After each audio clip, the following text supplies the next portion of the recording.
For 6 months, a shroud of secrecy has surrounded Operation Sovereign Borders, the strategy designed to stop asylum seeker boats reaching Australia.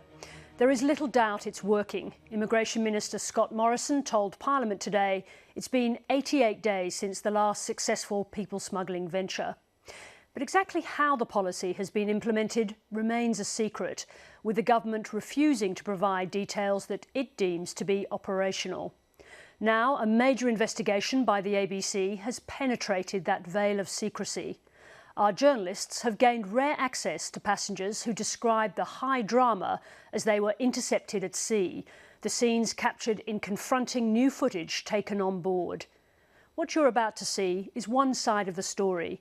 We've been unable to verify some of the asylum seekers' claims about their treatment, and we were refused permission to interview Australian personnel involved in the operation. This is part one of a two-part special by Indonesia correspondent George Roberts and producer Mark Solomons. It contains strong language.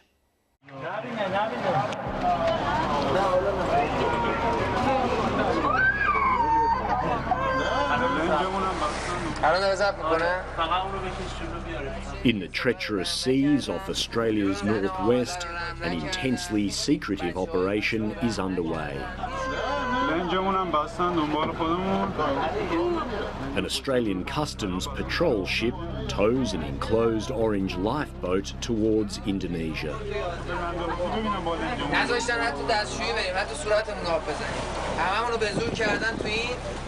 Inside there are 34 asylum seekers from Iran, Pakistan, Bangladesh and Nepal, and 2 Indonesian crew.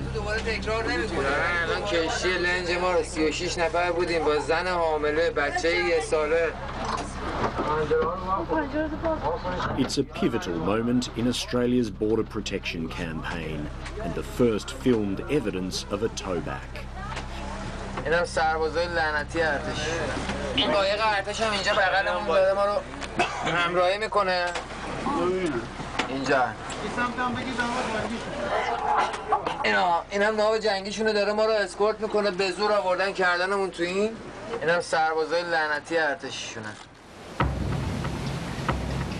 Tonight, a unique insight into Operation Sovereign Borders, the government's controversial strategy to stop the boats.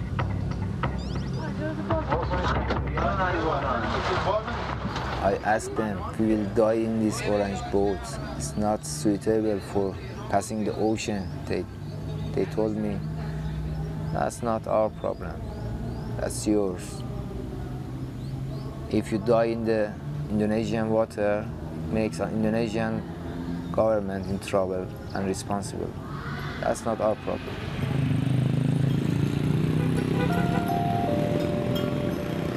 This story begins a week earlier at Cisarua in the hills south of Jakarta in West Java. Thousands of asylum seekers come here hoping to board boats to Australia. Iranian Arash Sedi and his wife Azi were among them. I have problem in Iran. There is no any human rights and freedom. The Iranian government made problem for my family several times. I decided to change my religion. And in Iran it's so dangerous, as you know, as everybody knows. After Arash Sedi was refused entry to Australia through the skilled migration program, they came to Indonesia to apply for resettlement as refugees, but gave up waiting and turned to people smugglers. We decided to go there in illegal way to make them accept us. On the 27th of January, they set off in a small wooden boat with 34 others. One of the passengers filmed the journey on a mobile phone. The waters were calm and their spirits high as they travelled south towards Christmas Island. This was Arash Sedi's second attempt to reach Australia by boat, and he was determined to make it this time. I promised to my wife, Ozzy, I will take you to a safe country and safe place to stay. There is many job opportunities for me in Australia. I'm pretty sure that when I can work, I can earn money and I can make a wonderful life for my family. It was smooth sailing for 2 days, but as they neared Christmas Island, the wooden fishing boat began to take on water. That's when Iranian Nuruddin Musavi spotted an Australian border patrol. ما که حرکت کرده بودیم 2 تا قایق از رو ناو انداختن پایین به سمت ما که اومدن. وقتی وارد شدن بدون هیچ حرفی شروع کردن که ما درخواست کمک می‌کردیم که لنجمون سولاخ شده داریم غرق میشیم. فقط به ما میگفتن شات آف، تکون نخورید، بشینید. When customs come inside our wooden boat, I just ask them, please help us.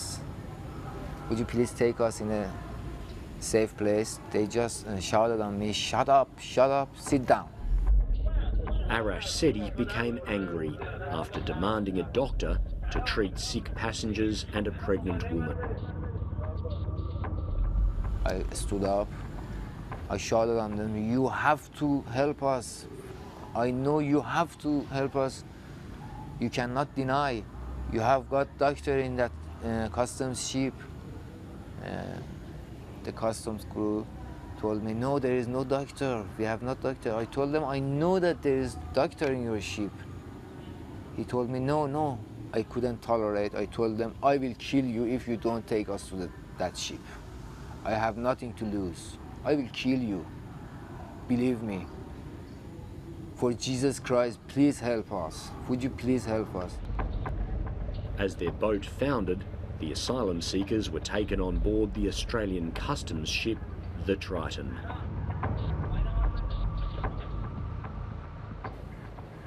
From there, they shift us in front of the boat, have their basement totally locked. They put everybody inside. اونا ما رو کردن توی اتاق خیلی تاریک. هرچی التماسشو کردیم یه لامپ بزنن توی اتاق. در رو به رومون میبستن. حتی یه پنجره خیلی کوچیکی که داشت از پشت بهش مقوا زدن که ما نورم حتی نبینیم. Nuruddin Musavi and his wife Mahbube say they were kept on board the Triton for almost a week. که من خودم قلبم اونجا خیلی ناراحت شد. اصلا مرگ و جلو چشمام میدیدم. نفسم میگرفت. ازشون خواهش میکردم لااقل این مقوا رو بردارید، در رو باز کنید، ما هوا بخوریم. میگفت اجازه نداریم. They pushed us, they punched us when we were just asking for our rights.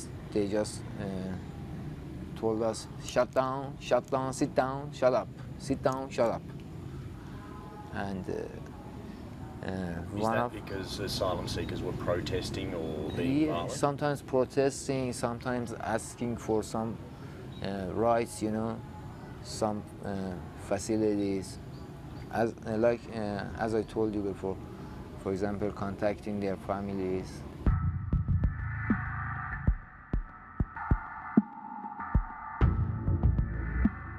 Did you read the documents? I'm aware of the documents and I've made my claims. Back in Canberra, the government was firm in its resolve to maintain secrecy over Operation Sovereign Borders. This operation is working, Chair. The boats are stopping. The way we manage information is an important part of this operation. Australian Customs had deployed a new weapon in the campaign. A fleet of high-tech orange lifeboats. I can confirm that the Australian Customs and Border Protection Service has purchased a number of large lifeboats. These lifeboats are an additional element in that wide range of measures I've spoken of, designed to achieve the aims of Operation Sovereign Borders. While confirming the acquisition, I'm not going to provide information regarding the potential or actual employment of these lifeboats, now or in the future. But even though Angus Campbell wouldn't reveal any details, there were soon reports that orange lifeboats were being used to send back asylum seekers. Pictures have emerged of a lifeboat used to transport asylum seekers back to Indonesia as part of the government's Operation Sovereign Borders. The boats are used when asylum The first evidence was these pictures of a lifeboat that washed up on the Indonesian coast in mid-January. Arash and Aziz Sedi had been sent back on that orange lifeboat after their first failed attempt to reach Australia.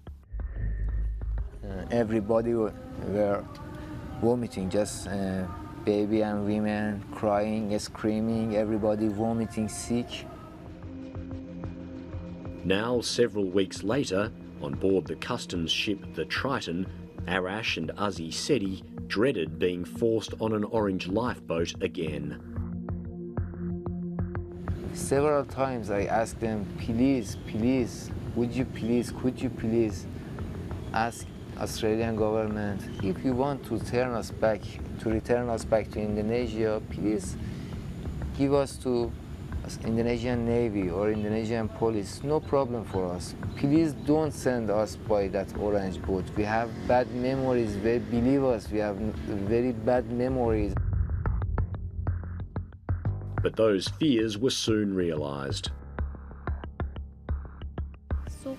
صبح خیلی زود که ما خواب بودیم، بچه‌ها خواب بودن، خیلی وحشیانه بالای سر ما اومدن، ما رو با جبر با زور حتی نذاشتن وسایل شخصی.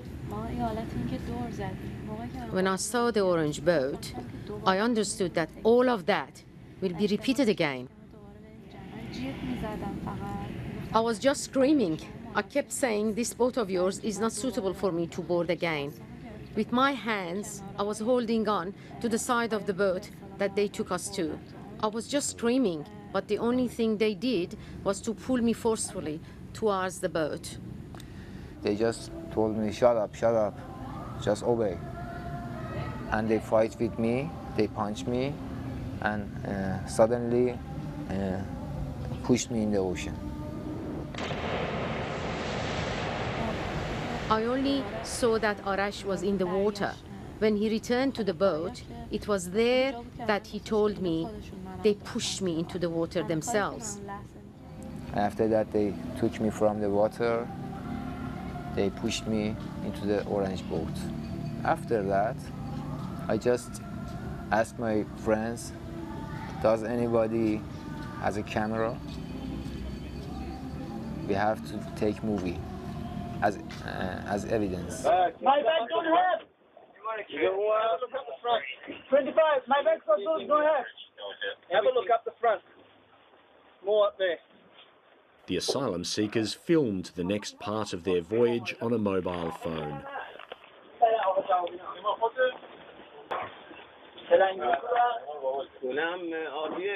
On the morning of the 5th of February, the Triton towed the orange lifeboat towards Indonesia.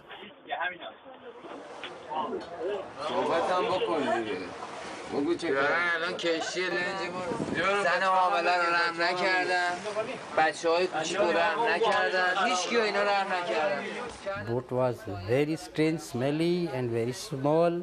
As people reaching there, so we felt vomiting.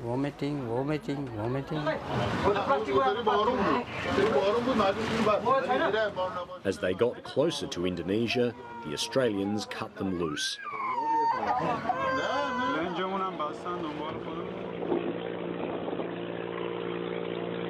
Some of the men climbed onto the roof as the Indonesian crew steered them towards Java.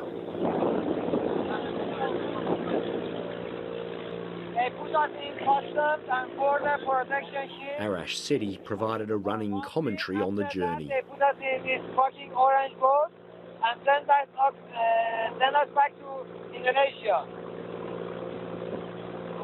And the Navy was escorting that ship until today.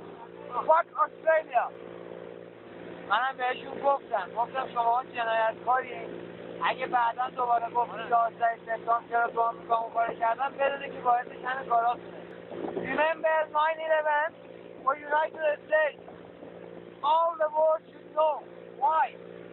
Australian government, Tony Abbott, Scott Morrison, immigration, all of them are their smugglers. Fuck Australia, fuck!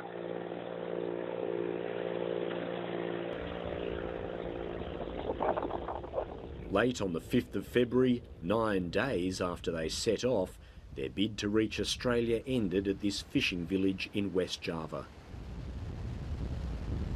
And then I saw the boat land here, and then after I saw, the immigrant people, there was a jump.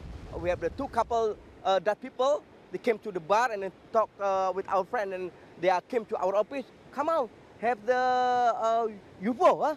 UFO? UFO came to beach. Where? Indonesian police secured and impounded the orange lifeboat.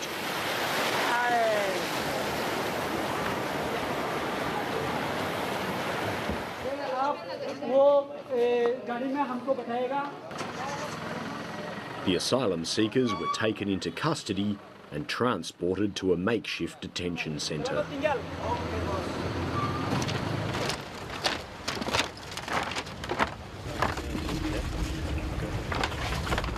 A few days later, 7:30 found the orange lifeboat at its mooring in Pangandaran.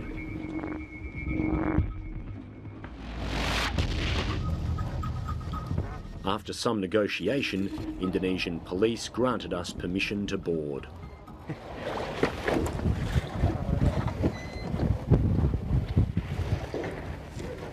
Well, there's not much room to move in here, and even on a day like today where there's no swell, the boat is rocking around a little bit. It's also boiling hot in here. One of the Navy guys who spent 5 minutes inside described it like a sauna, so it's easy to see why the asylum seekers off this boat found the trip so uncomfortable and, in some words, traumatic, that they don't want to take a boat again. Now in detention, 4-year-old Ashkan plays with life jacket beacons from the boat which brought him and his family back to Indonesia.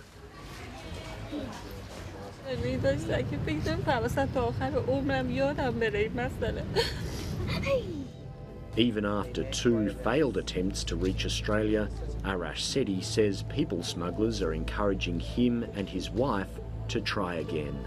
They just told me, you can go, we will send you several times, but you cannot get back your money. So will you try to go again? Me no, I have 2 times bad experience about this trip. I don't want to make my wife in trouble again. I want her for living together. I don't want to make her die. Indonesia correspondent George Roberts and producer Mark Solomons with that report, which was edited by Prue Kingsmill, post-production by Leslie Robinson. 7:30 submitted a list of 28 questions to the government and border protection agencies. They declined to provide answers. A spokesman for the Immigration Minister gave 7:30 a short statement. It says there are clear rules to cover the use of force to ensure operations are conducted safely, and the government rejects unsubstantiated allegations of inappropriate conduct. We'll bring you part 2 of our investigation later this week.